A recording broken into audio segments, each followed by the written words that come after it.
رسول الله صلی الله علیه وسلم فرمایي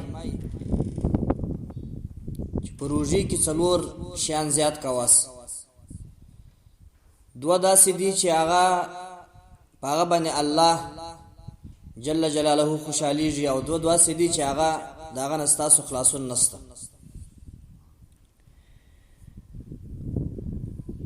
دوه هغه شیان چې هغه باندې الله خوشحالیږي، اول هغه دا دی چې لا اله الا الله دا ذکر زیات کواس. دې ته په طریقت کې نفي او اثبات وای. نو د لا اله الا الله ویلو سره خداوند متعال ډیر خوشحالیږي. نو ذکر رسول الله صلی الله علیه وسلم مستدا ویلی دی چې د لا اله الا الله ذکر پر روزي کې زیات کواس. نو د لا اله الا الله فضائل ډیر دي. نبی صلی الله علیه وسلم فرمایي کچيري دا ټول دنیا د ترازو په یو تل کې واچول سي،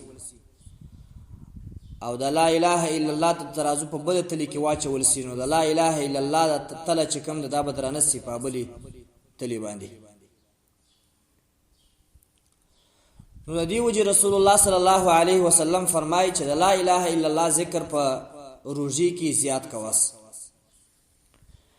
او دویم چې الله ور باندې خوشحالي جاغه دا د چې پروژې کې زیات استغفار غواړس د الله نه، د خداوند متعال څخه زیات استغفار غواړس.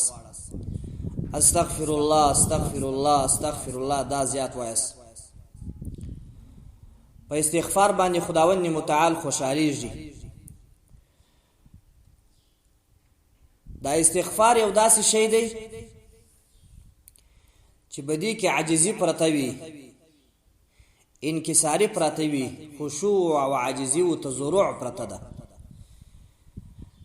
د دې مطلب دا دی چې یا الله زه انسان یم، د انسان څخه ګناه کیږي، ما سوا د پیغمبرانو څخه نور هر انسان څخه ګناه کیږي. نو زه انسان یم، ما څخه ګناه سوی ده، یا الله زه په ګناه باندې پښیمانه یم، او ما تا ته کژه غاړه یې ده، او زه تا ته عاجزي کوم او ژړا کوم، یا الله ته زما د ژړا او عاجزي دا واوره، یا الله ما ته بخشش وکړه.